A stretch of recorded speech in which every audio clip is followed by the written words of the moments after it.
بسم الله الرحمن الرحيم الحمد لله رب العالمين والصلاة والسلام على سيدنا محمد وعلى آله وصحبه أجمعين أما بعد. We are now beginning the year 2014, and the fact of the matter is that many of us are quite unaware of what happened 100 years ago, 1914. 1914 marks the beginning of a series of changes that would profoundly impact Europe and especially the Middle East. And to be very simplistic, before 1914, the British Empire ruled over a quarter of the entire world in a land that they claimed the sun never set in. Before 1914, America, by and large, was not yet a world power. It was just beginning its ascent into world politics, and it was almost completely overshadowed by Europe. Before 1914, the Muslim world, while no doubt having suffered a lot of calamities and not as politically strong as it had once been, nonetheless still had a unified caliphate. And despite the advent of colonialism, the Brits had invaded, the Germans had invaded, the French had invaded, despite all of the colonialism, still there was a sense of a global ummah, and there was still some light at the end of the tunnel. There was still a ray of hope. All of this was going to change in 1914 onwards. In 1914, the one event that is basically assumed to be the catalyst of World War I is the assassination of the Archduke Franz Ferdinand. Now we're going to have to hear a little bit of European history because it is intrinsic. You cannot understand World War I without a little bit of European history. Believe you me, I will try my best to minimize the European side. But we need to understand some European history in order for it to play into its role in the Middle East. And the Archduke that was assassinated, he was the heir, he was the royal prince, if you like, to the Austro-Hungarian Empire, which was one of the largest empires at the time. It no longer exists. It has been fractured into 8-9 different countries in our times, Austria and Hungary and whatnot. There was an empire called the Austro-Hungarian Empire. And the Archduke, the heir to the throne, is assassinated by a group of Serbians in Sarajevo. And this ignited nationalistic and ethnic tensions that had been simmering in Europe for many decades. And it sparked fires that would eventually lead to what was called at the time the Great War. It was not called World War I because there was no World War II. At the time it was called the Great War. Only when World War II began did they call the first one World War I, then they called the second war World War II. World War I, or the Great War, was the largest global military conflict that humanity had ever seen up until that point in time, with over 70 million soldiers participating. These are staggering figures. 70 million people on the battlefield fighting. These are the fighters, not the countries. The countries, obviously, if you include them, that's literally more than half of almost of the world's population. And around 10 million people died in the battles of World War I. It was also the first time that modern technology was used with such savagery. It was the first time that chemical weapons were invented. It was the first time that you had airplanes basically using guns and firing bombs from airplanes. This didn't happen until World War I. And this basically led to the development of munitions and more dangerous explosives. The war lasted 4 years. And at the end of the Great War in 1918, the largest empires of the world, or I should say 4 of the largest empires of the world, ceased to exist. And the largest empire, England, was cut in half. The effects of World War I were truly devastating. 4 of the largest empires in the world were completely decimated. The first of them, the German Empire. It became a small country called Germany. It used to be a large empire with a dynasty. The second of them, the Russian Empire. Once again, this was a large empire with a dynasty. Then it became a smaller country. The third of them, the Austro-Hungarian Empire. This was completely decimated. It didn't even remain Austro-Hungarian. It was actually split up into a number of smaller countries. And most importantly for our lecture, the Ottoman Empire. The end of World War I signaled the end of all 4 of these empires. And although the loss of the Ottoman Empire is really what affects us as Muslims, that's what we're interested in, we must realize from Europe's perspective, that's just a footnote.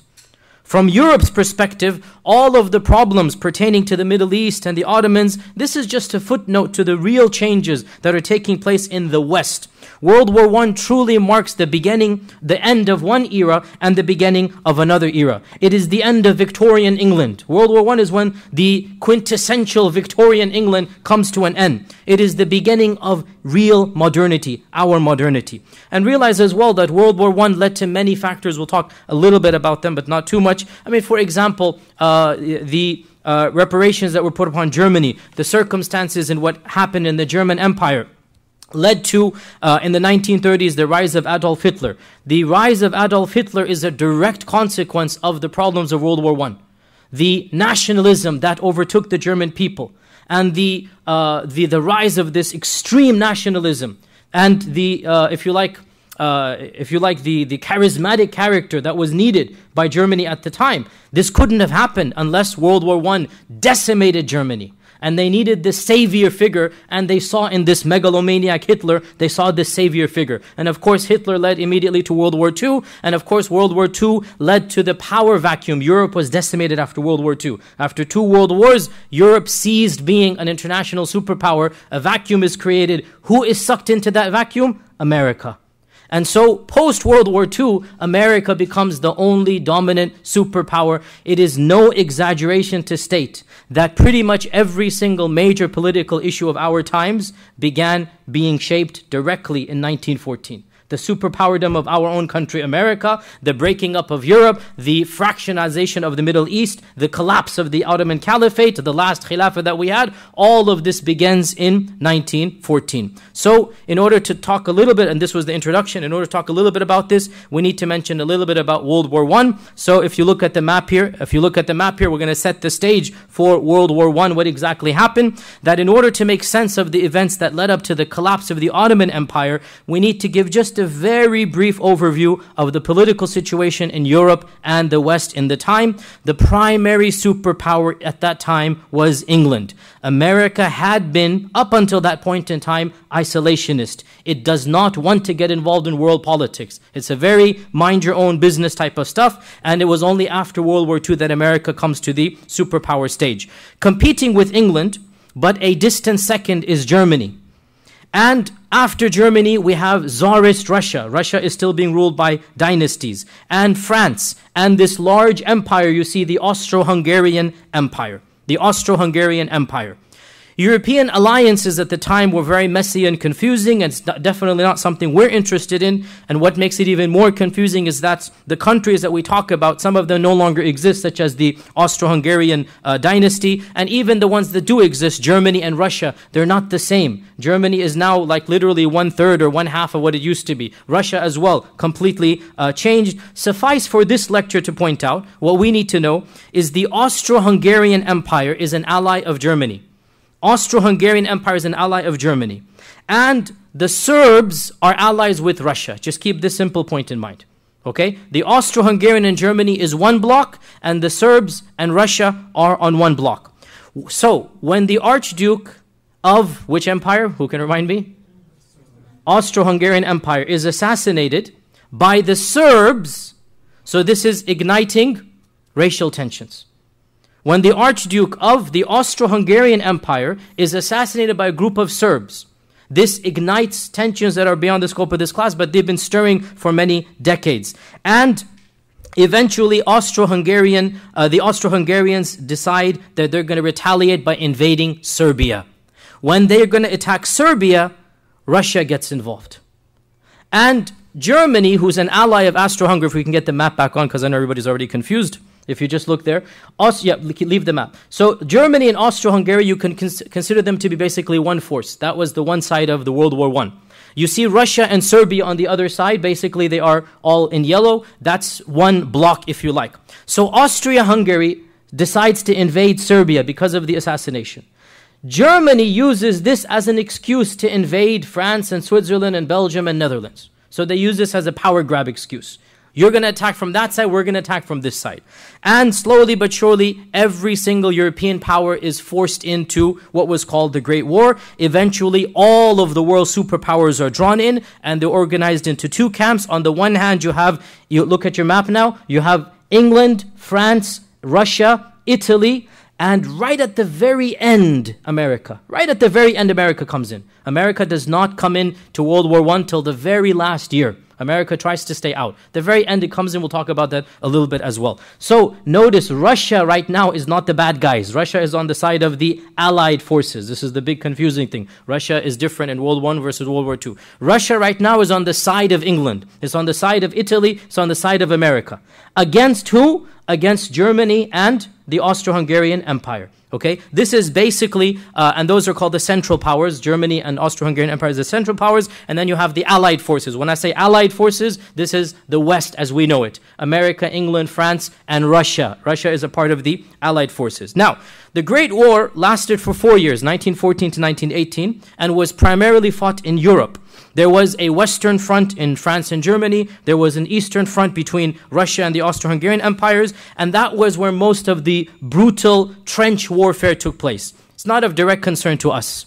There were a number of small skirmishes, significant battles in Ottoman and Muslim lands. And it is some of these battles that we are interested in. But before we get there, the question arises, how did the Ottomans get involved in a very European war? What do the Ottomans have to do with Europe? Why should the Ottomans be concerned about World War I? The Ottoman Sultan at the time was Sultan Mehmed V. We have a picture of him, Sultan Mehmed V. And for quite a while, if we can see the PowerPoint, for quite a while, the Ottoman Sultans, for at least 100, 150 years, had become a mere figurehead. The next, I have to do that, sorry. Okay, here we go. The Ottoman Sultan Mehmed V, he ruled from 1909 to 1918. This is one of the last Ottoman sultans, not the last. We're going to get to the last one as well. And the Ottoman Sultan at the beginning tried to be neutral. He said, I don't want to take either side. However, one of the sad facts of Islamic history, it's not just for the Ottomans, throughout Islamic history, many times the Sultan or the Khalifa was a figurehead.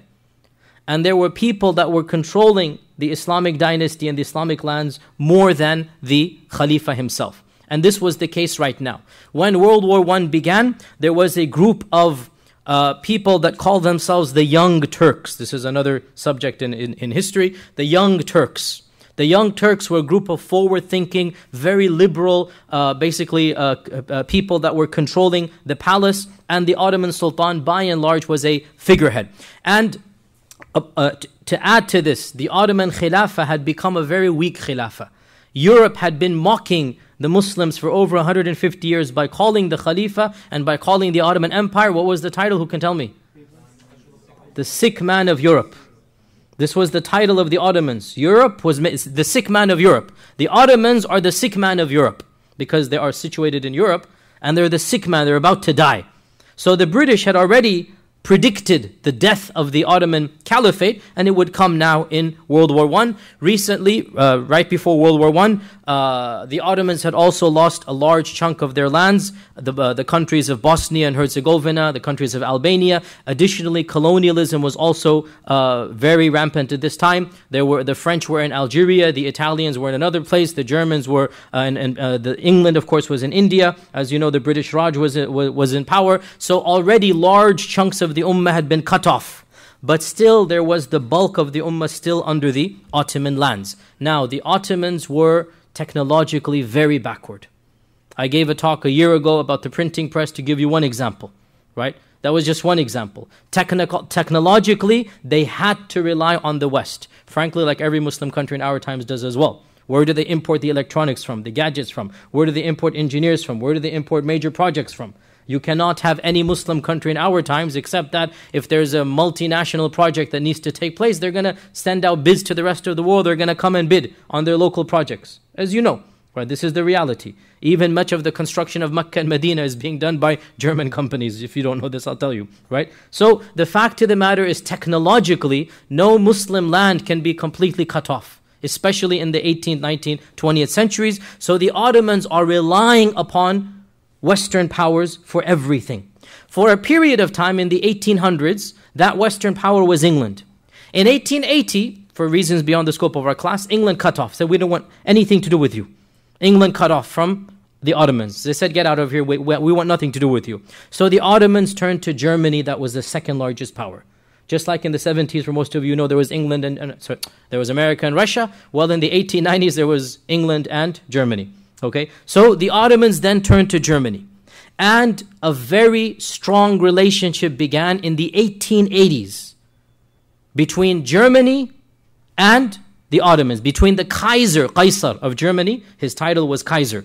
That's the title of the German emperor. The Kaiser of Germany and the Khalifa in Istanbul. And this is best exemplified in that very romantic and famous train called the Orient Express, which even to this day brings a sense of nostalgia or a sense of, fame and whatnot. There was an Orient Express, which was the pinnacle of decadent luxury. You could board the train in Munich, Germany, and it would get you off in Istanbul.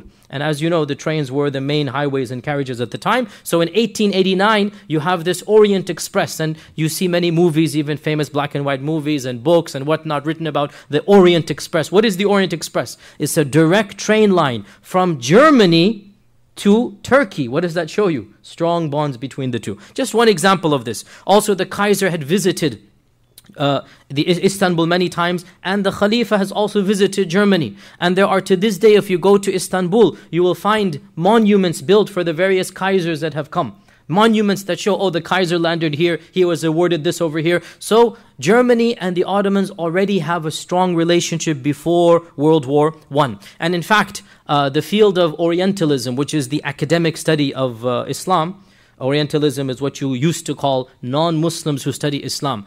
Orientalism was strongest in Germany, and it began in Germany.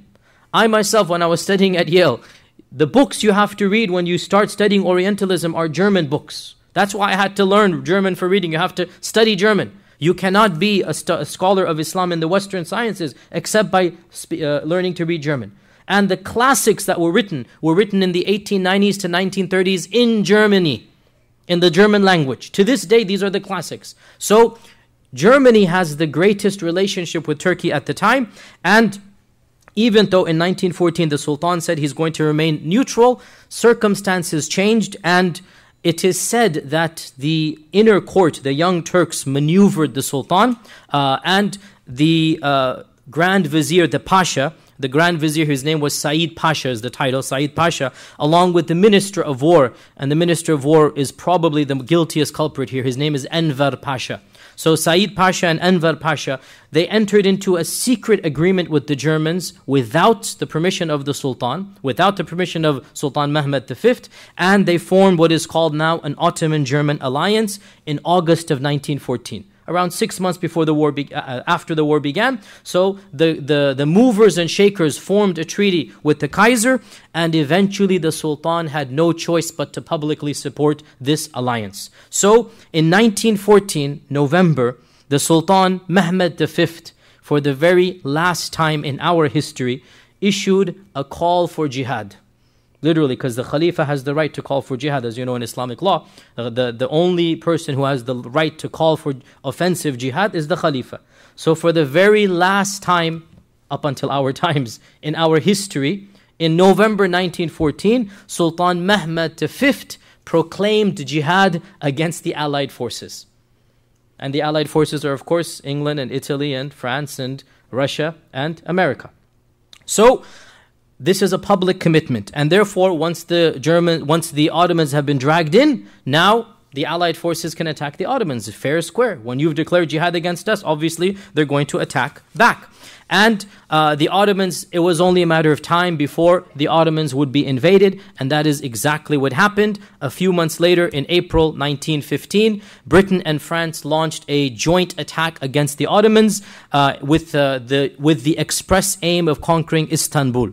So for the first time, Western powers are attacking Ottoman lands, and this became known as the Gallipoli campaign. The Gallipoli campaign, and it was a brutal onslaught. And we have just a quick map over here. You can see it in front of you. If you look at the map in the middle, if you look at the map in the corner, you see Istanbul up there, right? And you see the Sea of Marmara as well. So they attacked in the Dardanelles Straits, which is lower left corner of the map. You see that?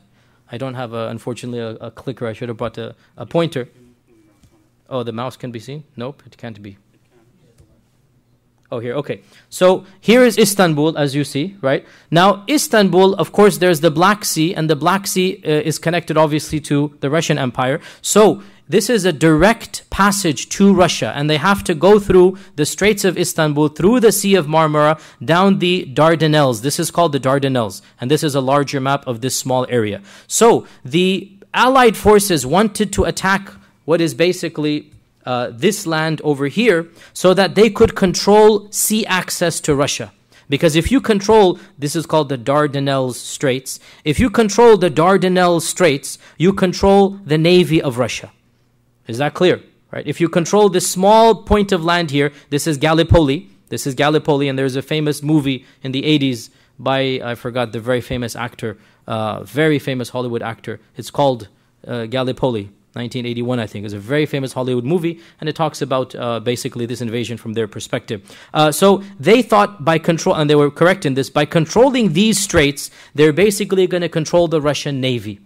So they attack full scale Australia, New Zealand, England. They all attack the Strait of Dardanelles. Here we go again.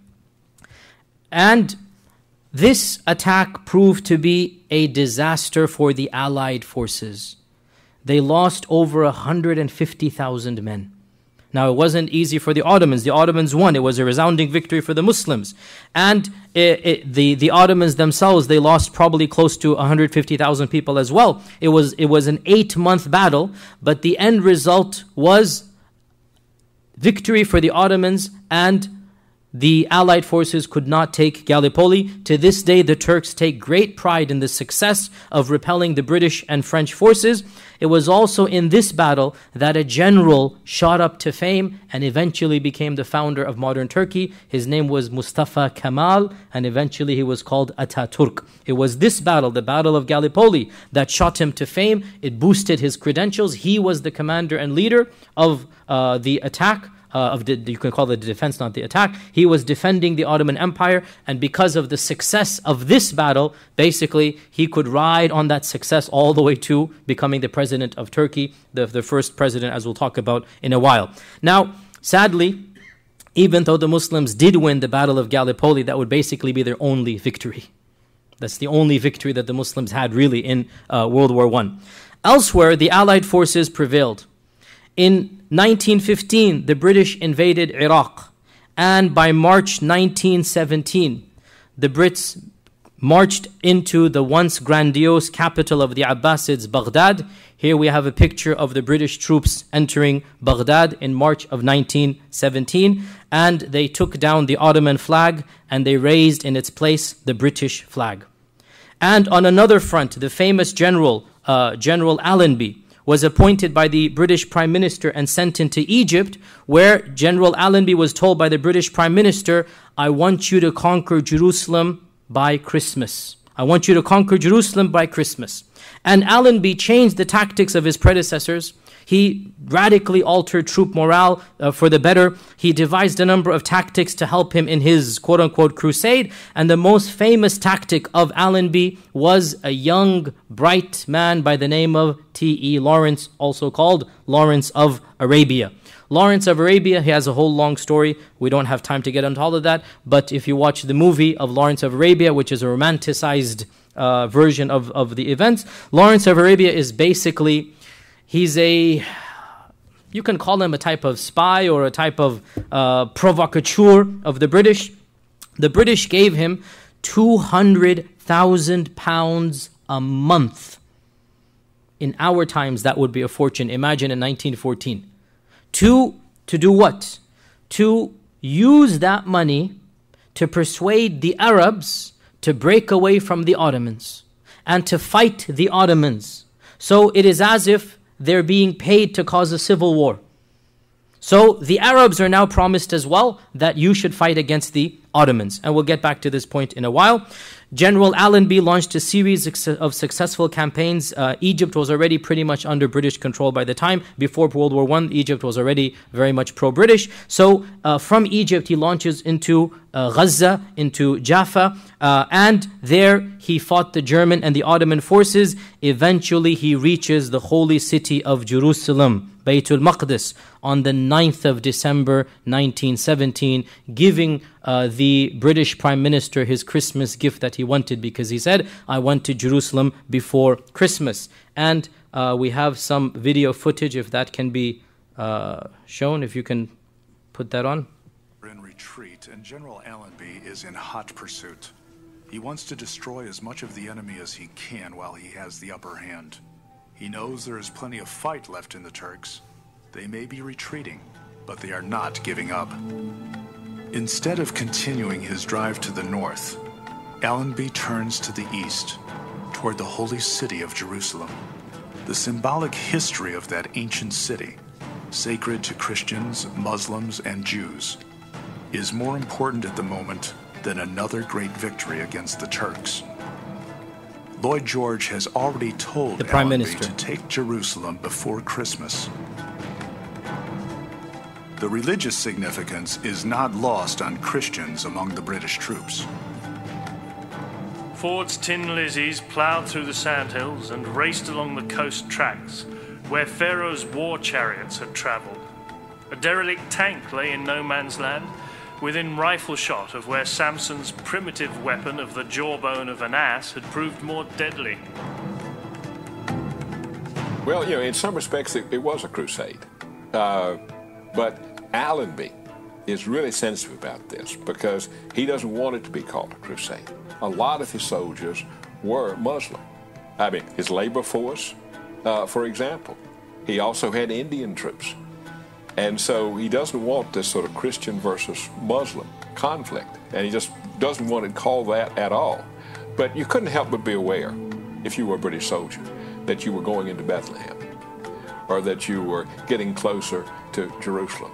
And so even though Allenby doesn't want it really talked about as a crusade, some of the rank and file did think that way. And I think it was some motivation for some of these British soldiers. On a night of rain and bitter cold, British forces attacked the holy city of Jerusalem on December 7th, 1917. The enemy offers strong resistance at first. The enemy, that's only us. 15,000 men against overwhelming enemy numbers. They begin to withdraw from the city. 4 centuries of Ottoman rule have come to an end. On December 11th, General Allenby enters Jerusalem on foot. Wallahi, this is one of the saddest moments in Islamic history.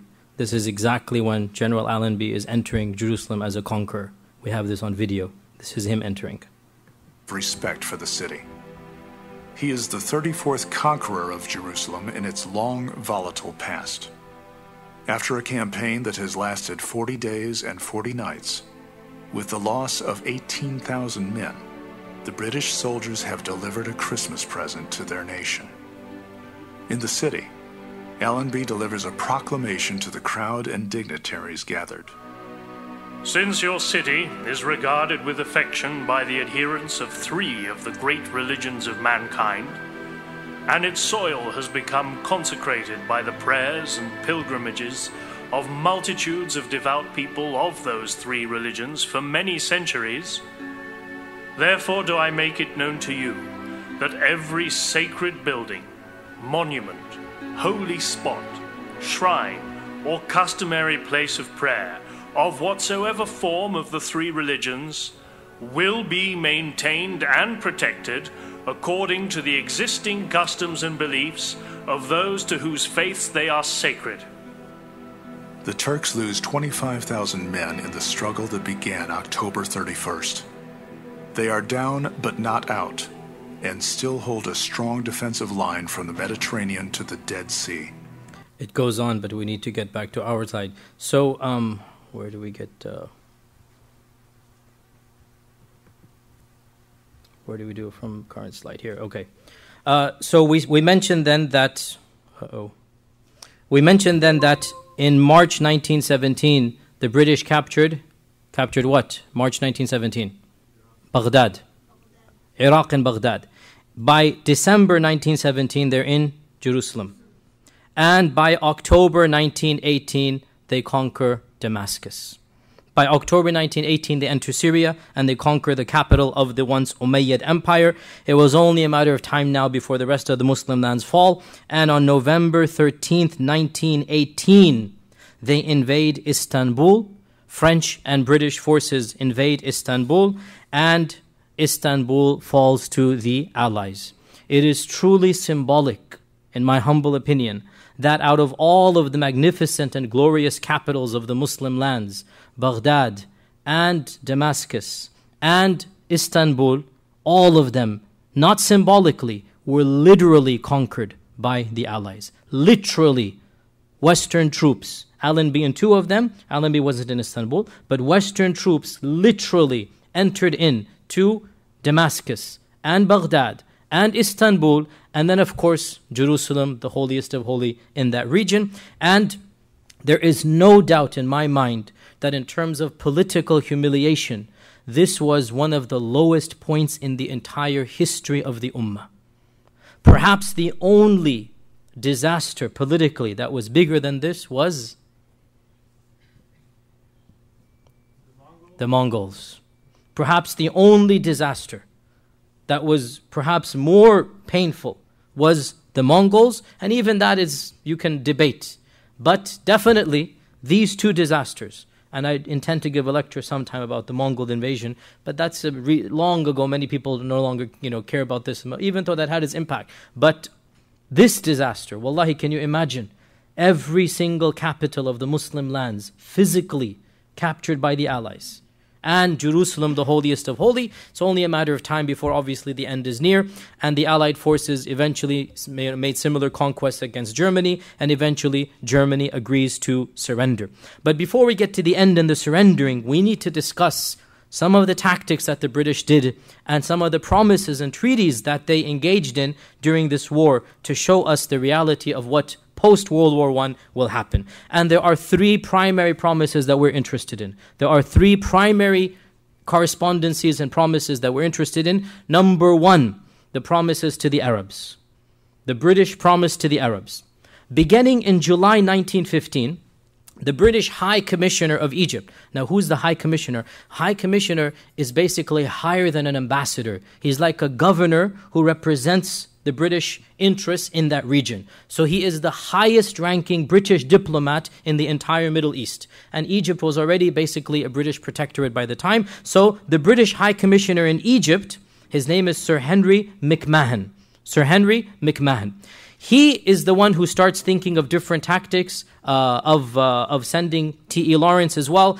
And Sir Henry McMahon begins a series of correspondences with the Sharif of Mecca.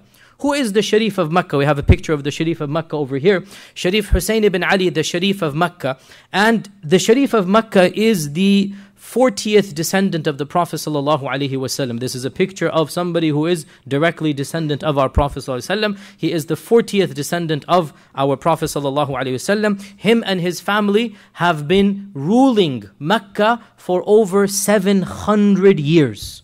700 years. They have been the governors of Mecca. Under the Abbasids, under the Mamluks, under the Ottomans, they kept the Sharif clan out of respect for them, because they are, after all, Sharif means Sayyid. Sharif means, for us, Sayyid, it means Al al-Bayt. Sharif means they are of the family of the Prophet ﷺ. And they have been a local power, really, to be honest, more than maybe like 1,000 years they have been in the in politics, basically. And they are the most prestigious of all Arab rulers, and the only Arab ruler who might be a threat to the Ottomans, because after all, he's Sharif and he's the governor of Mecca. So he's got the blood and he's got the geography and he's got the history, and that's a 1,000-year history, right? So if anybody is going to be a unifying force for the Muslims against their Khalifa, you understand?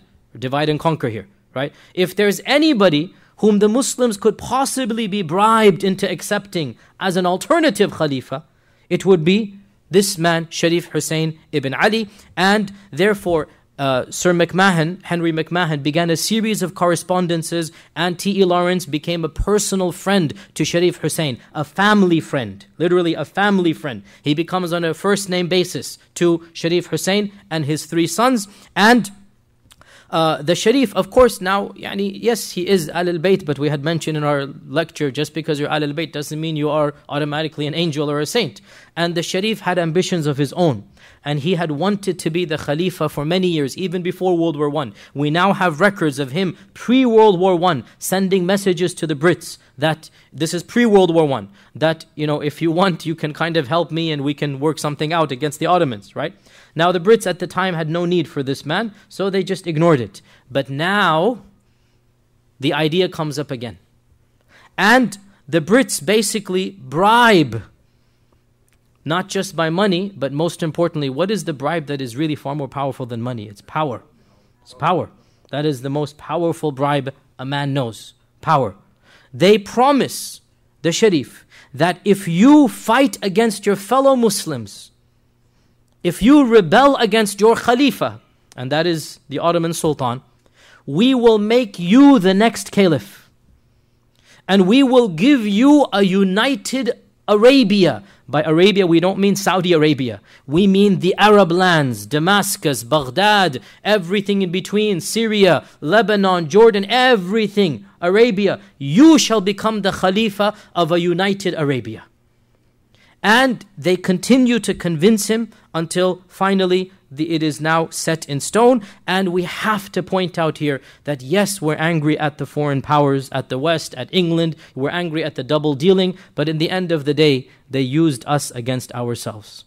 In the end of the day, we have to put the blame where also it lies. And Muslims are also guilty, just like every other party is guilty. And we have to acknowledge the greed and the power struggles on all sides. And here we have a copy of one of those letters. If you take a look at it on your slide, this is a copy. If you look at the date, can you see the date on there?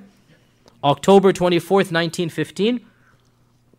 I want you to read this, that subject to the above modification, Great Britain is prepared to recognize and support the independence of the Arabs in all of the regions within the limits demanded by the Sharif of Mecca. Notice, very clear here. This is the original letter, by the way. You see Henry McMahon, you see the signature. This is the original letter.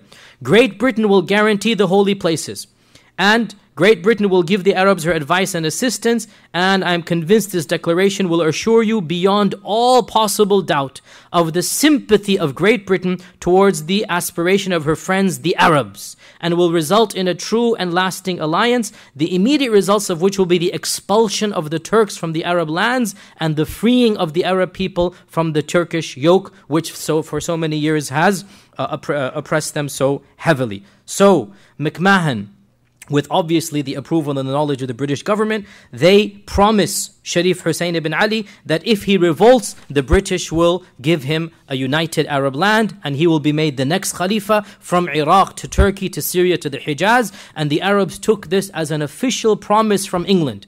And based on this promise, the Sharif launched a war against the Ottomans. Not against the Brits, against the Ottomans. And the Brits, under the command of T.E. Lawrence, would literally tell the Sharif's forces, attack here, attack there, do this, do that. And now if you watch the movie Lawrence of Arabia, now if you watch the movie with this background in mind, you will see exactly this is what Lawrence does. That he's the one who has the idea, let's attack Aqaba, let's do this, let's do that. Now the Brits are telling the Arabs where to attack against the Turks for their best interest. And the primary line of attack was the railroad that connected the Ottoman lands to Arabia and to Jordan. They wanted to minimize, because railroad is the highway. If you cut off the highway, you're not going to get troops, right? And so, even though the Arabs were not that effective in terms of army, they were effective in terms of destroying the railroad, in terms of bombing, the lines and whatnot. And therefore, the Arabs took this as the promise that if we fight against the Ottomans, we will be given our united Arabia. And T.E. Lawrence, or Lawrence of Arabia, was the one who was put in charge of this Arab revolt. Now, a little bit of footnote about Lawrence. Lawrence's role has been sensationalized and made larger than life by an American journalist. His name was Lowell Thomas from Chicago. He was visiting the lands and he found this Britisher dressed like an Arab, speaking Arabic, and he kind of made it far more romantic. He's the one who gave him the title Lawrence of Arabia. It's a very romantic view of an Englishman fighting for Arab independence. He basically painted it in a very positive light. We cannot forget that T.E. Lawrence, in the end of the day, is a British agent provocateur, right? We should not have much sympathy at all for T.E. Lawrence, even though there's no denying that Lawrence believed in his own cause, which is Arab independence. But when Lawrence found out about the other two agreements that we're going to mention right now, guess what? He didn't tell anything to the Arabs. And he continued promising them that which he knew his own government had already agreed elsewhere. Is that clear, or did I lose you guys? T.E. Lawrence figured out there are other agreements my government has made. We're going to talk about them right now. But he still continued to promise the Sharif and his family all of these promises, even though when World War I came to an end and the negotiation was being done, it is true Lawrence did fight the British verbally for an Arab independent state, but he was outruled and outvoted, and he basically abandoned the Arab cause and went back and died in an automobile or a motorcycle accident. Perhaps he felt guilty about the Arab cause, but there's no denying that he was a double agent, meaning that he knew exactly what his own country had promised, and he pretended to be a friend to the Sharif, but he continued fighting on behalf of England and telling the Sharif lies that he knew were lies. He did feel guilty most likely, but so what? In the end of the day, he continued doing what he did. So, this is the first backhand deal. It's called the McMahon Promises, or it's also called the McMahon-Hussein Correspondence. We have physical letters. I showed you one actual letter.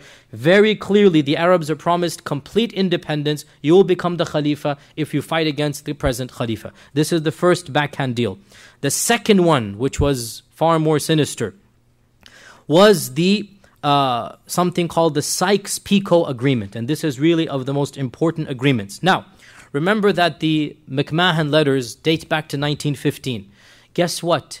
In 1915, the same year that the Brits are promising the Arabs independence, they have begun another series of negotiations. This time with the Russians and the French. Now, the Russians and the French are on their side. Right, the Russians and the French are on their side.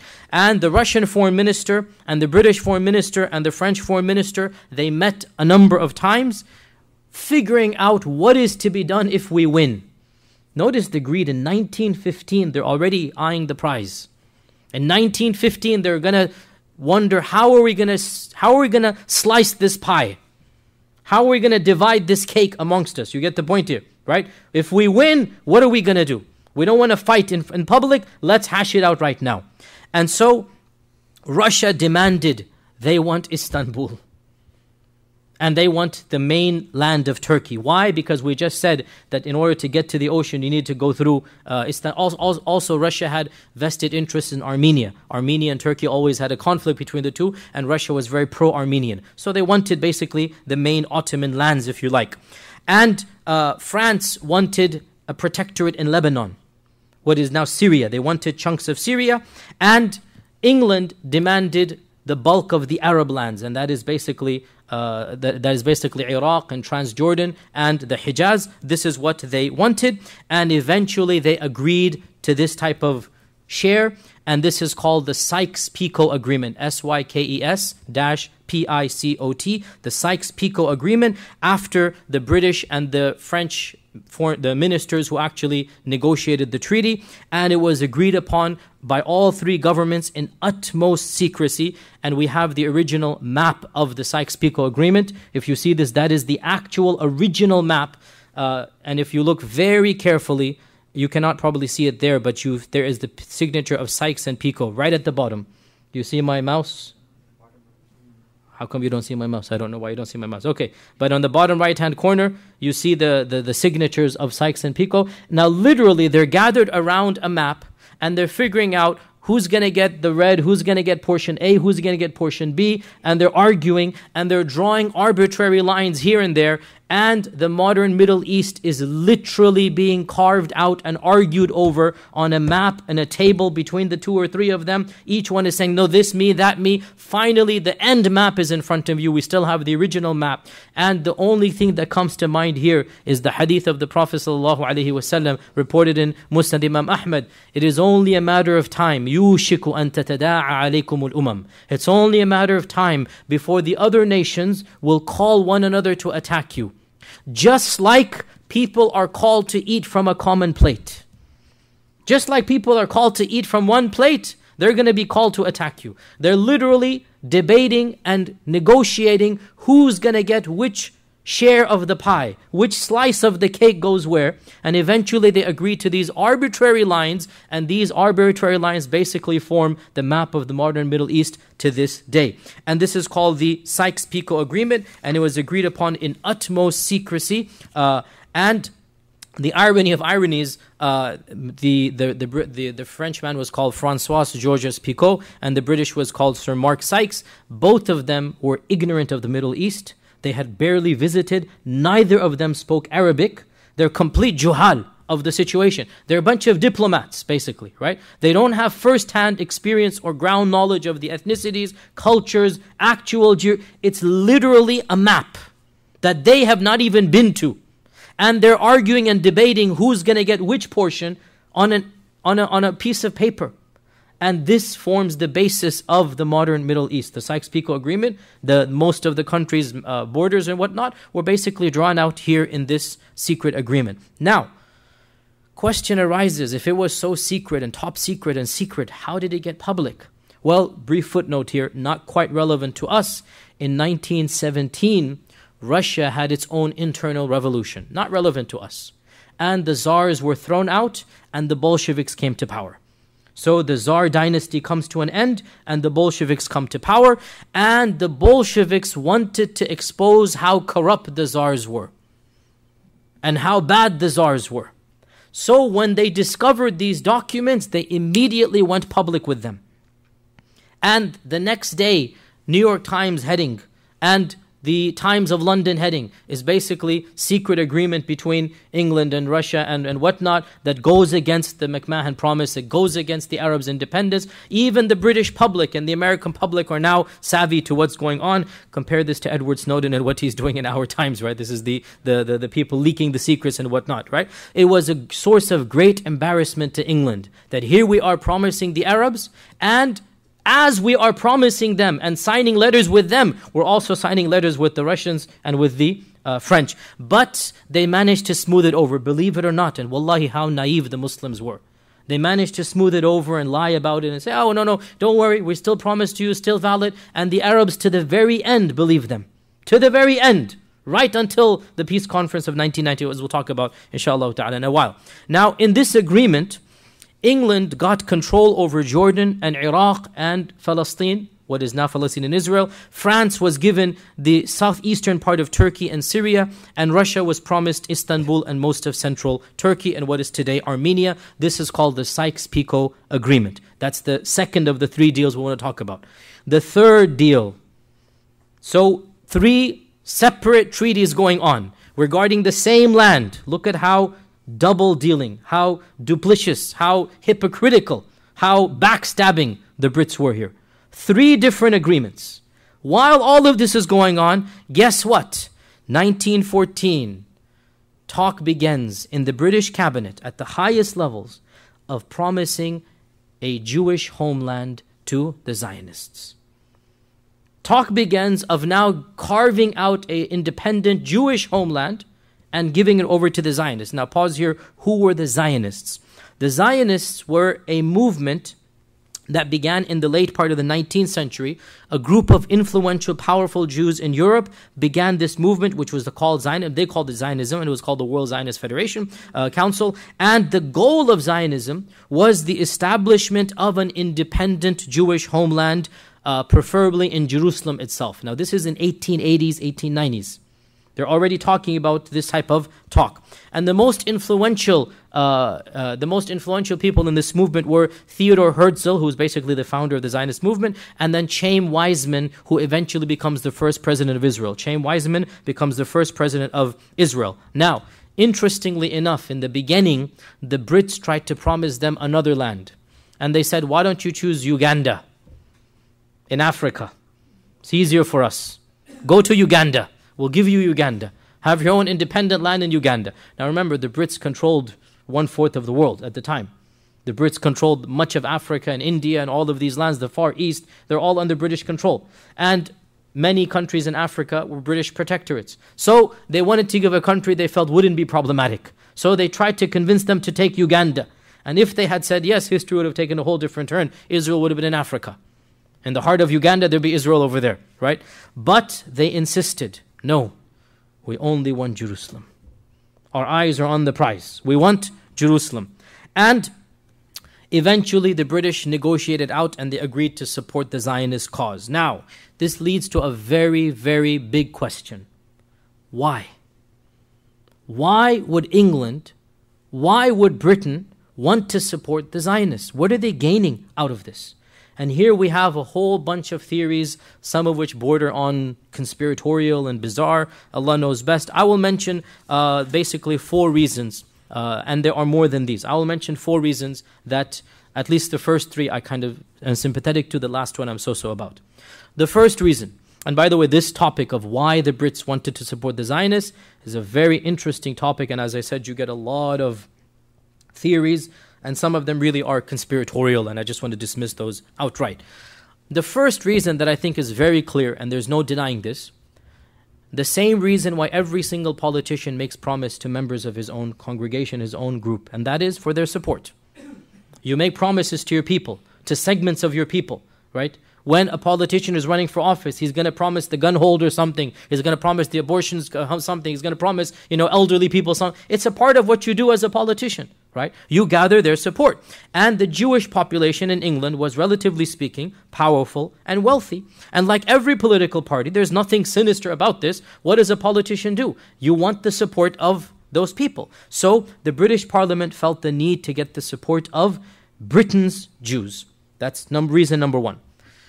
Directly from this reason number 2, one of the richest and most powerful Jews in all of England was Chaim Weizmann himself. And Chaim Weizmann in particular was very much needed by the British. Why? Because Chaim Weizmann wasn't just rich because of having some businesses and whatnot. He was in the business of producing acetone, which was a necessary ingredient in the manufacture of bombs and explosives. And with the advent of war, the price of acetone and the availability of acetone starts to become very, very important. And Chaim Weizmann was a chemist, by the way, and he patented a new technique of acetone. This is before World War I. This is basically a stroke of luck, or whatever you want to call it, that his expertise was acetone. He had a company that produced acetone, and acetone is a necessary ingredient in the making of bombs. And the Brits now desperately need him to increase the supply of acetone by 1,000%. So it could be, and he happens to be the president or the secretary of the World Zionist Federation, right? So it could be that by promising him Jerusalem, you get him on your side. And this is a very logical and rational reason to promise something, right? And it is said that when the issue of payments came up, how much should England give Weizmann's company, how much would be the going rate, he's already a multi-billionaire, one of the richest men of Europe. His response was, I don't want any money, I want Palestine.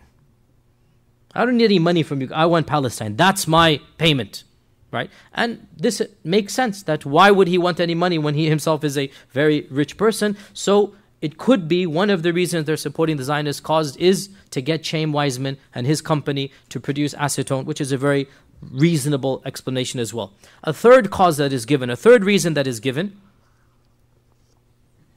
was hinted at by the person that was speaking in our video, and that is the Christian connection with Judaism and the fulfillment of the messianic prophecies of the second coming of Jesus. It is bizarre for most Muslims to know this, but actually many Christians are more pro-Zionist than most Jews. We as Muslims, most of us are ignorant about this. Some of the Christian fundamentalist groups are more pro-Zionist than Jewish groups. And the reason for this is because they believe that when the Holy Land is ready, Jesus Christ will return again. And they want to expedite the process. And no doubt fundamentalist Christians think Jews are misguided, but they think Jews are misguided because they haven't been updated yet.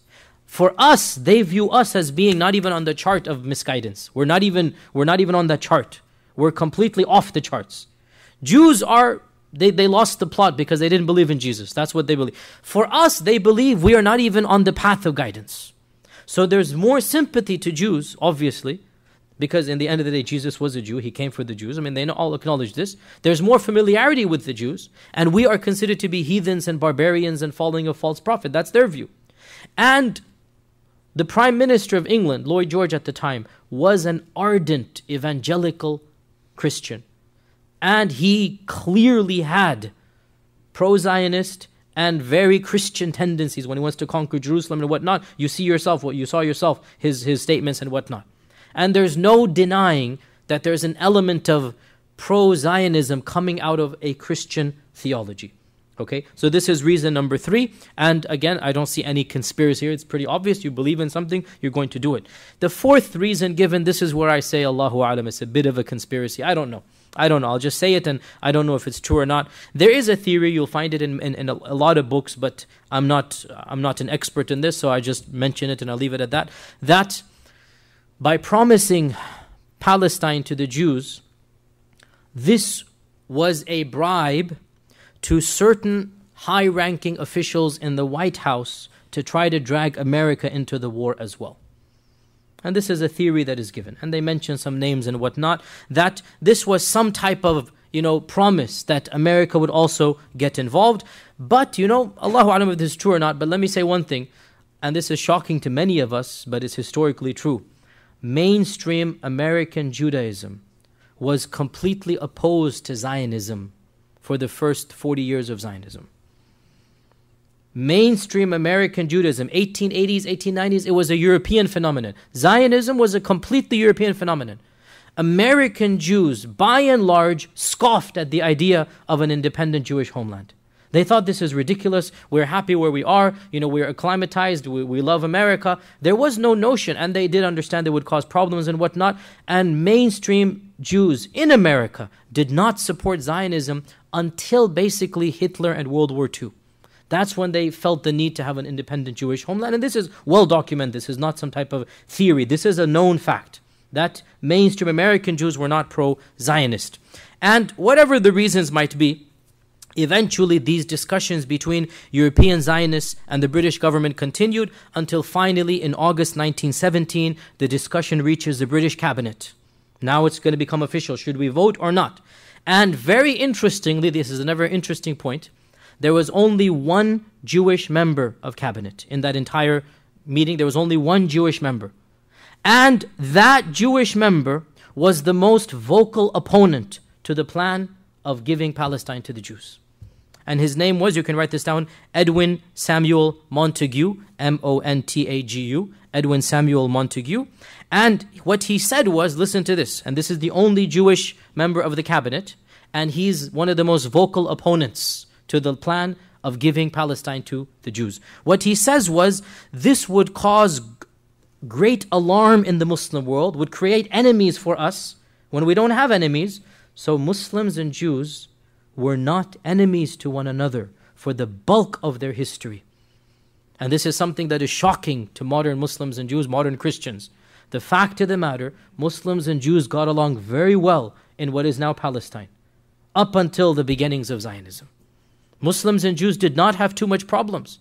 And here we have a senior member of the British Parliament who is a Jew, saying that I am worried if you're going to do this, you're going to cause tensions between us. You're going to cause problems between us, and you're going to reinforce anti-Semitism and bigotry. Notice this is a Jew speaking out against this, saying if you do this, we're going to get into trouble from our Muslim, if you like, neighbors and whatnot. And this, more than anything, shows us, dear Muslims, let us not confuse anti-Zionism with anti-Jewishness. We have to be very careful here. Many Muslims confuse the two together. We are anti-Zionist. We are not anti-Jewish. We are anti-Zionist and we criticize Zionism. As for Jews, they are Ahl Kitab. And the Sharia has and always will grant them rights that are known to all of us.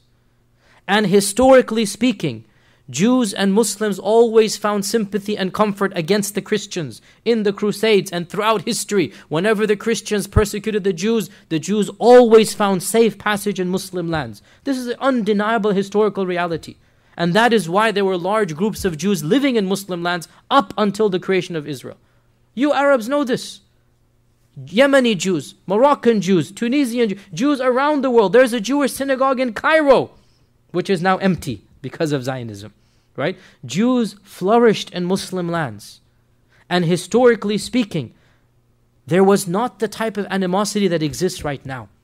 And unfortunately, in our anger against Zionism, many Muslims have become anti-Semitic and anti-Jewish. And this is a problem. We criticize Zionism. And let me tell you from my own experiences, some of the most vocal and effective critics of Zionism are Jews. I repeat that.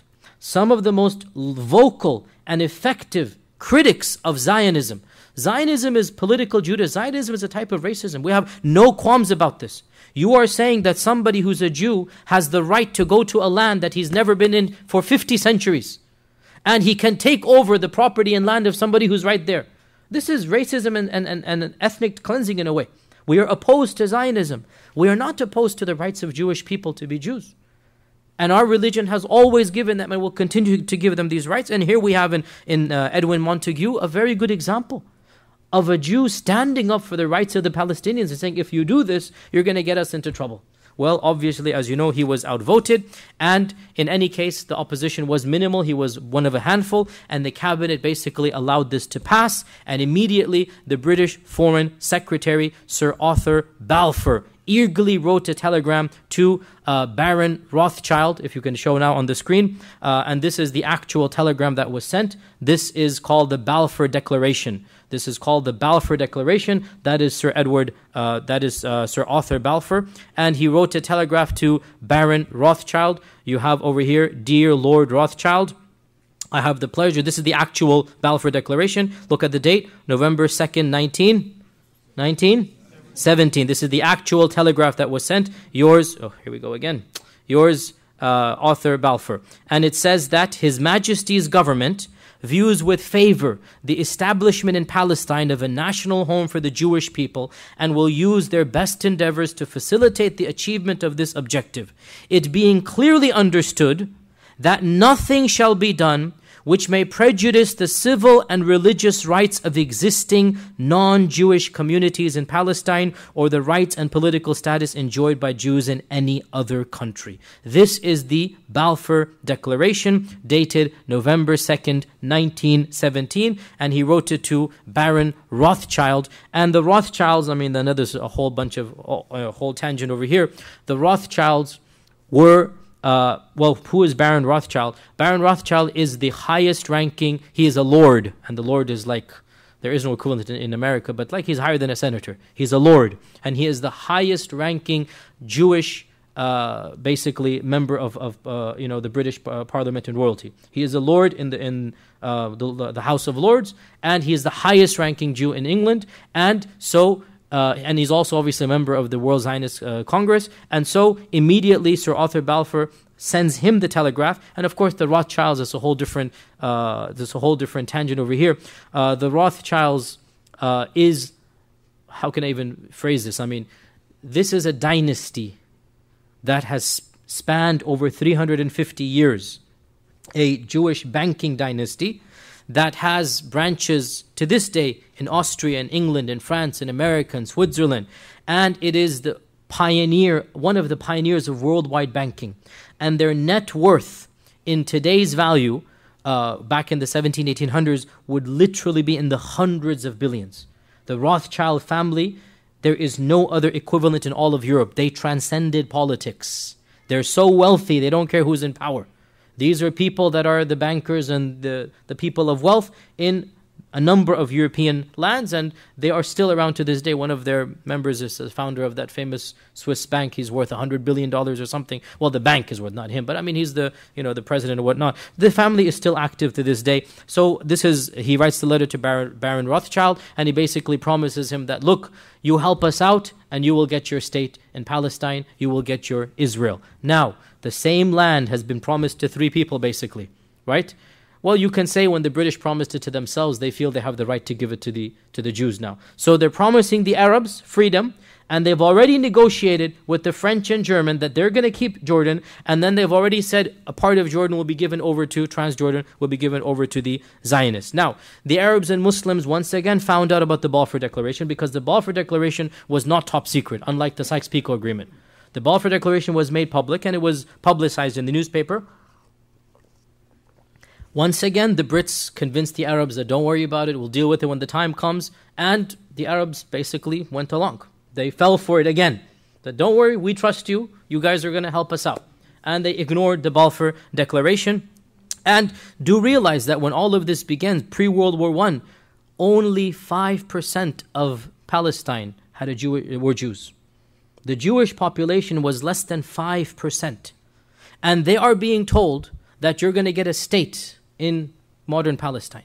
I mean, in some cities, Muslims are 5% here in America. Probably in New York, we're more than that. Imagine if we are told, oh, you can get all of New York, don't worry. This is literally the promise that's being made, right? All of New York is yours if you just help us out. Well, how about the rest of the people of New York? All of this, we need to understand, this is what's going to happen now. That's exactly the tensions that are going to come. This is exactly the problem.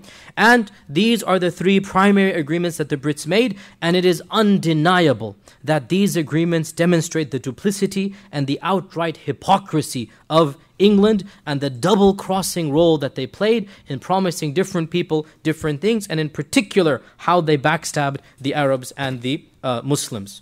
Now, we need to start wrapping up what exactly happens. Obviously, Germany eventually is defeated, and Germany basically resigns or surrenders at a very infamous date at 11 a.m. in the 11th month of in the 11th day of the 11th month. This is a famous thing that happened. It just so happened 11 a.m. on the 11th of November in the year 1918. This is when World War I officially comes to an end, and there are many results of the end of World War I. We'll summarize some of them. That obviously, first and foremost, there was the loss of life.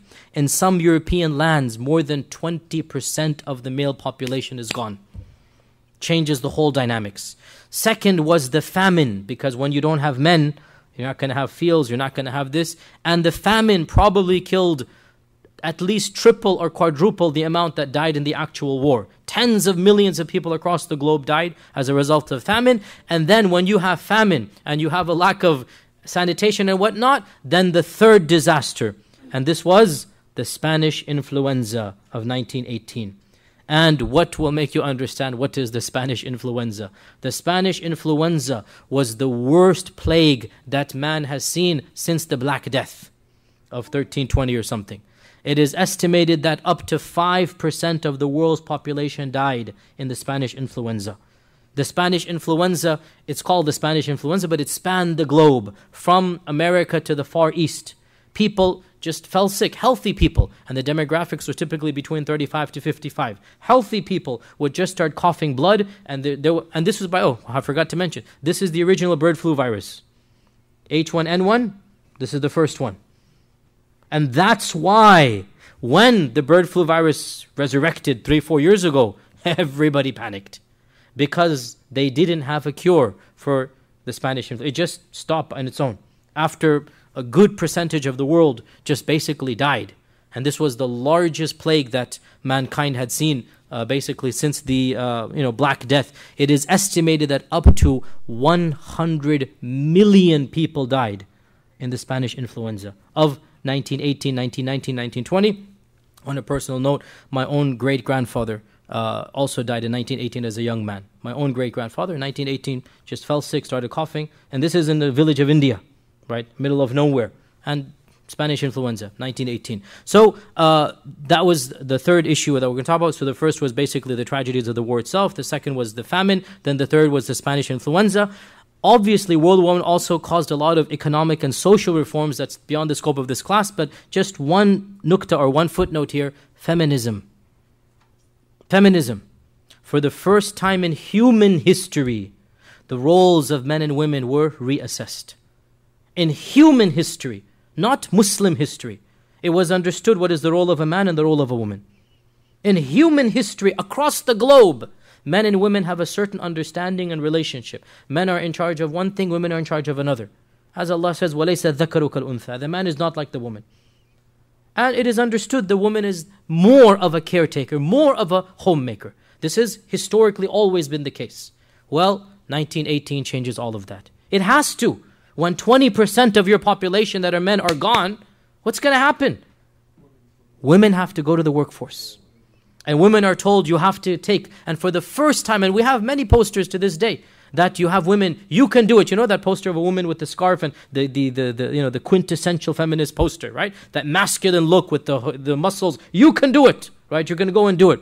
And World War I was the first time when women were asked to leave the sanctity of the house, the peacefulness of the house, and were told, go and work, we need you.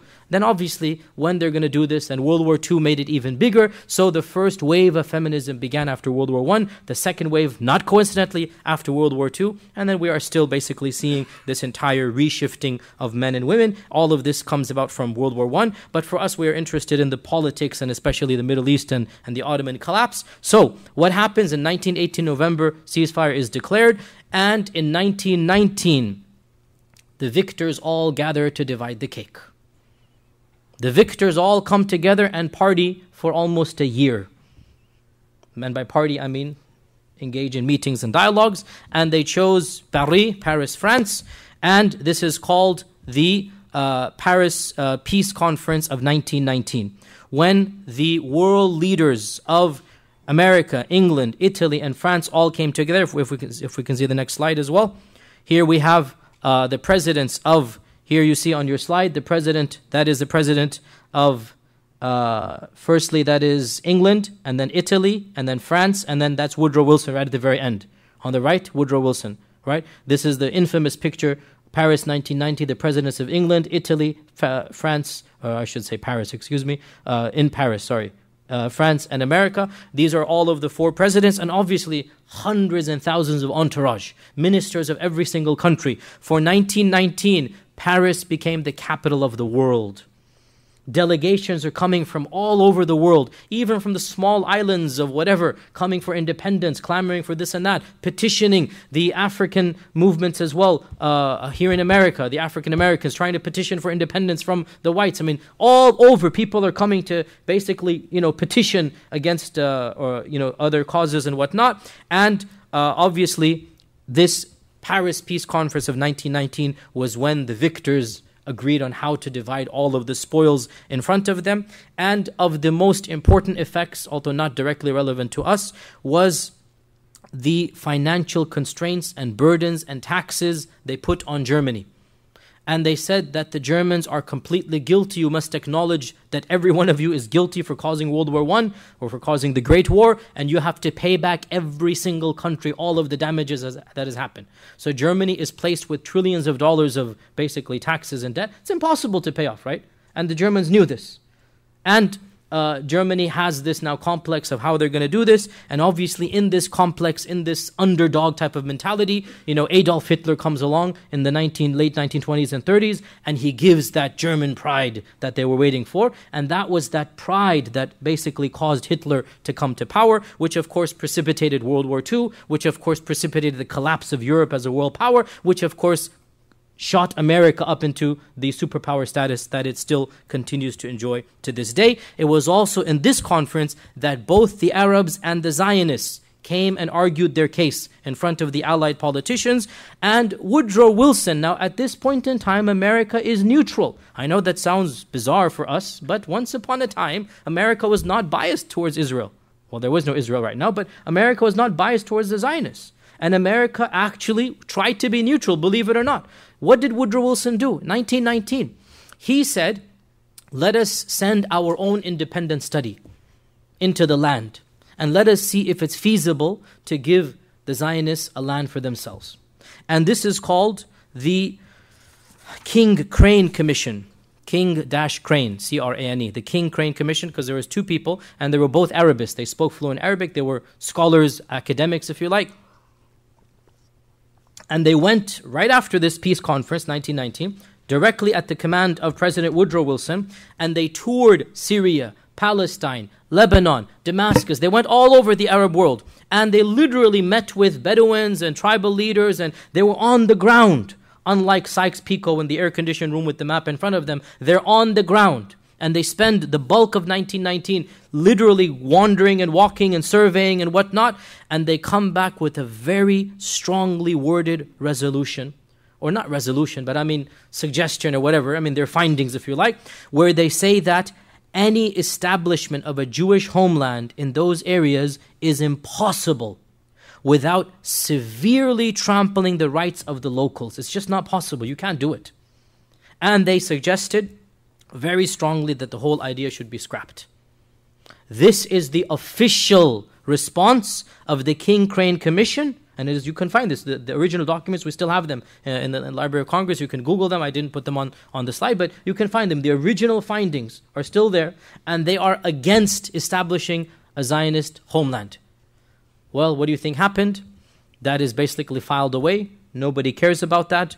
And Woodrow Wilson eventually, other members of his parliament and whatever Congress convince him otherwise, and the King Crane Commission simply becomes a footnote in American history. It was never acted upon. However, the New York Times did talk about the King Crane Commission. There's a whole article in 1990, New York Times, about the results of the King Crane Commission. It's amazing now how the New York Times even has changed from its position in 1919 to its position right now. Now, most importantly for us, eventually the gist of the Sykes-Picot Agreement was ratified and agreed to in the Paris Peace Conference. And this is called the Treaty of Versailles. The Treaty of Versailles. Now, what is the Treaty of Versailles? It is one of the treaties of the Paris Peace Conference. The Paris Peace Conference is the whole year. Many treaties. And the Treaty of Versailles is the most important treaty for us because it deals with the Ottomans. There were other treaties about Europe and whatnot. That's not our business too much in this classroom or in this lecture. We are more interested in the Treaty of Versailles. And by and large, sorry, we have a picture here. If you can show this here. Here we have a picture of Faisal. Here we go again. Let me see if I can. How do I get this on where? If we do F, I don't want to do. How do I get this larger? How do I get this one? Just this. Because I can't show my. This one, okay, yeah, now is, yeah. This is Faisal. Here we go again. This is Faisal, the son of Sharif Hussein. And this was the best friend of T.E. Lawrence. This is T.E. Lawrence in the background. You see him in the background? Where did my cursor go? Do you see my cursor? No. Okay, let me see this. So for some reason, my cursor is not working. You see him on the left of Faisal. You see him on the left behind him? He's the only white guy wearing the ghutra, wearing the shimagh. He's the only white guy wearing the Arab headgear. Kind of smirking. That's T.E. Lawrence right there. Okay? So you have in the forefront Faisal, the son of the Sharif of Hussein. Right? So Sharif Hussein had 3 sons. We're going to talk about this. Faisal was the closest friend to T.E. Lawrence. He was also the youngest son. And this is in Paris. They're standing in Paris. That's one of his slaves in the background, by the way. He brought his slave entourage. One of his slaves in the background, his bodyguards, is standing in the back. And towards his right is his one of his viziers or one of his admirals. And then you have 2 British people and a Parisian. And there's T.E. Lawrence over there as well. So he is arguing for Arab independence. He's arguing for give my father the caliphate. That's what you promised me. That's why he's there. Chaim Weizmann also is there, and the Zionist Federation, and they're saying the Balfour Declaration, you promised us, right? So this is where the you-know-what hits the you-know-what, right? This is where both parties are saying, you promised us, what are you going to do? And so what happened was, they kind of sort of basically acquiesced and agreed to the Sykes-Picot Agreement, and a portion of Syria came under French protectorate. If we can see this now, a portion of Syria became French protectorate, and one of the first things that the French did, this is the French protectorate, this was given to France. One of the first things that the French did was to quite literally create a new country that they called Lebanon. Sorry, all Lebanese brothers and sisters, but you should know your country is very recent, and it was created by the French for the Christian Arabs. The French wanted to reward the Christian Arabs for having helped them out in World War I.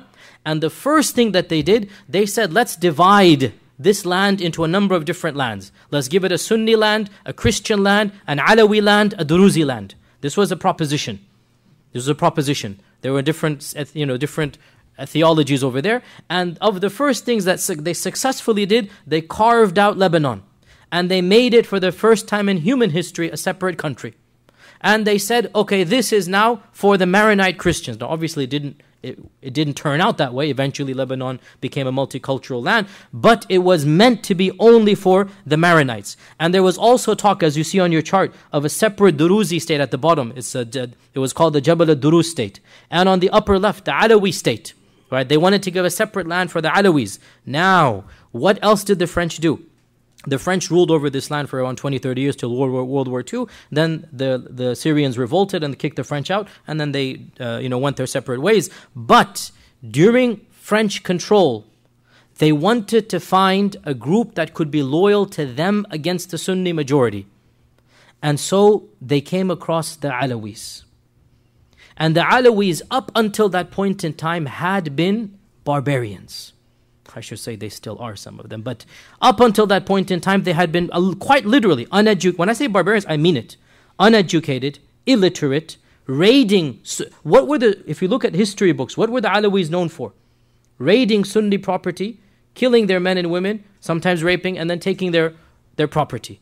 And the Sunnis were scared of them because of their ferocity. They lived in the mountains, they had their own separate land, and their own separate land meaning, area and whatnot. And that was the case. When the French came, they recruited the Alawis for the first time, sending schools, educating them, and giving them a lot of military positions. Why? As we explained why. They wanted a group that they could trust against the Sunnis. And so the Alawis were civilized, if you like, by the French. And it is not a coincidence, 30 years after the French left, that the Alawi now comes to power, Hafiz al-Assad, from the military. Had it not been for the French, the Alawis wouldn't be in the percentage they are in the military. Had it not been for the French, the Alawis would not have that education, would not be in the army, would not have become generals, and so Hafiz al-Assad and now his son Bashar al-Assad, they're a direct consequence of the French's basically helping the Alawis in the 1920s onwards. This is what happened in this region. The Brits, what did the Brits do? The Brits awarded themselves 3 territories. They get the lion's share because they're the Brits. They get whatever they want. The first land, they called it Transjordan. The first land, they called it Transjordan. And eventually Transjordan, in our map, it is Jordan, Palestine and Israel. They called it Transjordan. The second land is Iraq. They get all of Iraq.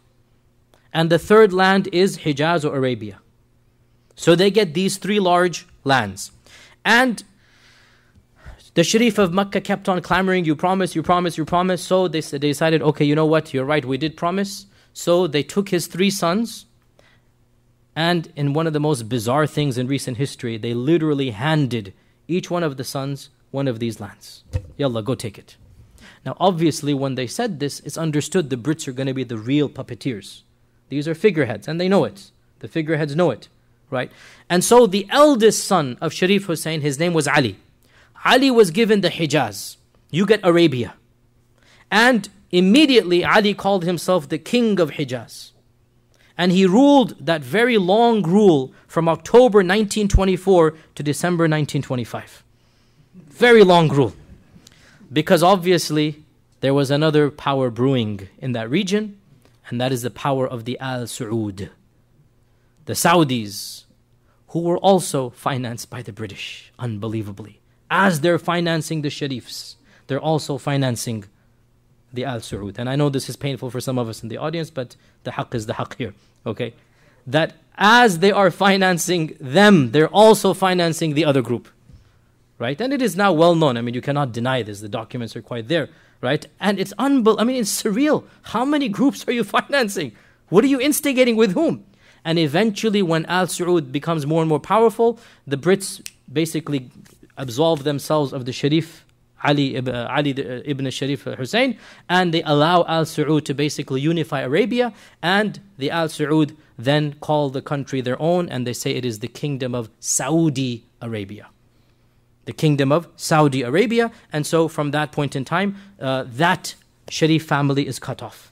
Okay, so Ali ibn Sharif Hussein is cut off now, and he goes into exile. He dies a miserable death, a sad death, a lonely death, and Saudi Arabia is now, as you know, Saudi Arabia. The second oldest son of Sharif, his name is Abdullah ibn Sharif Hussein. He is given Jordan. He is given Jordan. And that is the only one of the three who, Allah's qadr has it, was successful in his own way. And he proclaims himself the king of the Hashemite kingdom of Jordan. Hashemite because he's Hashemi in lineage, right? And eventually his grandson Hussein becomes the king. And Hussein was the king from 1952 to 1999. And then he died, and currently it is Hussein's son Abdullah. And so the current king of Jordan is the great-great-grandson of the Sharif Hussein of Mecca. Clear? The current king of Jordan is the great-great-grandson of the very one who made the deal with the Brits. And he's the only one that Allah's qadr has it, that they remain there. Otherwise, the Hashemite king of Jordan has absolutely nothing to do with Jordan. He is from Mecca, and he is Hashemi. And the Brits literally plucked him up there and threw him there, and he is still ruling that land to this day, him and his descendants. Tayyib, that's the second of the three. The third of the three was the youngest, Faisal, and Faisal was the most friendliest to T.E. Lawrence. And Faisal was made governor of Iraq, and he immediately calls himself the king of Iraq. MashaAllah, we got three kings, three brothers, all of them wanted to be kings. There's king here, king here, king there. And you can see in their blood, you see it's in them, right? By the way, I forgot to tell you, Ali, the eldest, he actually called himself Khalifa for a while. The one in Mecca, the eldest. When his father died, and the Ottomans are no longer there, so now he says, I am the Khalifatul Muslim. He self-appoints himself the Khalifa. Didn't really last for too long, and the Khilafah never was considered to be his. In any case, the third of the three, Faisal ibn Hussein, he is made the governor of Iraq. He becomes the king of Iraq. And Iraq is a little bit more complicated, but the people of Iraq they literally kicked him out. Literally. They didn't want him. And they kicked him out. The Brits installed one of his cousins and nephews, again the Hashemite, the Sharif family, and 2-3 other kings, cousins, relatives came, until finally in 1958, the Iraqi army revolted against the great-grandson of the Sharif, basically one of the Sharifs, and in a sad tragedy, no doubt all of these are sad, they gathered together the entire family, men, women, and children in a room, and they shot them to death, all of them, the entire Sharif family that was in Baghdad at the time, and that was in 1958, and a young army cadet at the time, eventually in 1968 rises to power, and his name is Saddam Hussein. Just 10 years after, and he was in the army at the time. He wasn't in the room, but his leaders, the people he knew, were in charge of the 58 revolution, right? So we're not going too far back here. You see my point here. This is very recent history. Well, what happened in Turkey? The Allied forces initially agreed to a treaty that was called the Treaty of Sevres in 1920, which effectively handed Turkey over to the Brits. Effectively, the treasury, the politics, the police would be given over to the Brits.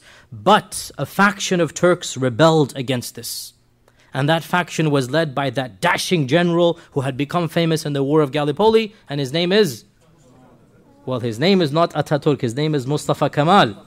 And Mustafa Kemal fought against the British, revolted against this treaty. Make a long story short, he established an independent homeland for the Turks, 1/6 of the original size of the Ottoman land, but nonetheless an independent Turkish state, and he called it the Republic of Turkey. And you all know that Ataturk was of the most secular Muslims we have seen. He hated Islam with a passion, as you know, and he completely changed the entire system inside of his lands. He banned the recitation of the Quran in Arabic. The adhan was given in Turkish. The salah was recited in Turkish. He banned the hijab. He banned religious schools. He did so many things. And one of the acts that he did, eventually on March 3rd in 1924, he deposed the last Ottoman caliph, Abdul Majid II, and he sent him into exile. And therefore, in 1924, the Ottoman Caliphate, in fact the Khilafah of the Muslims that had been in operation since the time of Abu Bakr as-Siddiq, non-stop, continuously, even the Mongols did not destroy the Caliphate. It lived on. Even the Mongols could not get rid of the Caliphate.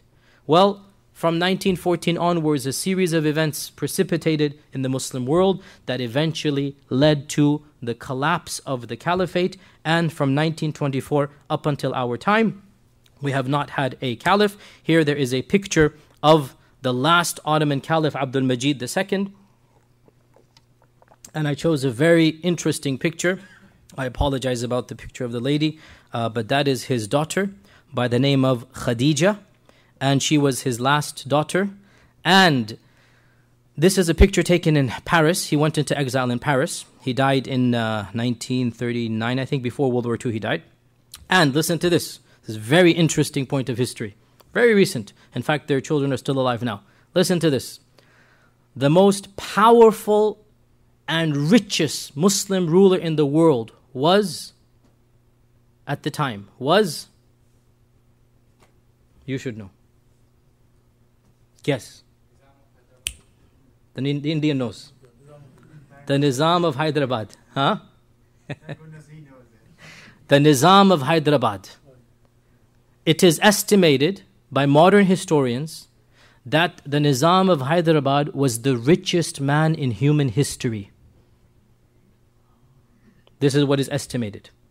The richest man in human history was the Nizam of Hyderabad. Because obviously, I mean, he's accruing his wealth over hundreds of years, and I think they valued it at $200 billion or something dollars. I mean, he owns jewels and whatnot, and at that time, the equivalent of $200 billion, at that time, obviously not now, he doesn't exist at the point, right? So, the Nizam of Hyderabad was the richest and one of the most powerful Muslim rulers. The Ottomans had collapsed, and there was this feeling that we need a type of messianic figure. So what is to be done? Let us take the son of the Nizam of Hyderabad, seen in his, mashallah, Italian suit, if you can now go back to the picture, his handmade Italian suit over here, and his name is, what is his name? I forgot his name. Oh, it's on there. Himayat Ali Khan Bahadur. Himayat Ali Khan Bahadur, the son of the Nizam of Hyderabad, marries the youngest daughter of the deposed Ottoman Khalifa, and that is Khadija in the background. And it is hoped that the union of these two will bring about the Mahdi figure, if you like, or the not the Mahdi, but you get the point. The savior, right? Well, they had children, but the marriage ended in divorce, and those children are still alive to this day, but they are very far from having any role in Muslim Ummah, let's just put it that way, okay? And it didn't quite turn out the way that the Ummah had planned. In any case, final point, what exactly happened to Palestine, if we can go back to the slide. Last and most definitely not least, what happened to Palestine, and where and how did the modern nation state of Israel come along? Well, for that story, I'm afraid we will have to go to part 2, and we will continue this, insha'Allah ta'ala, this Sunday.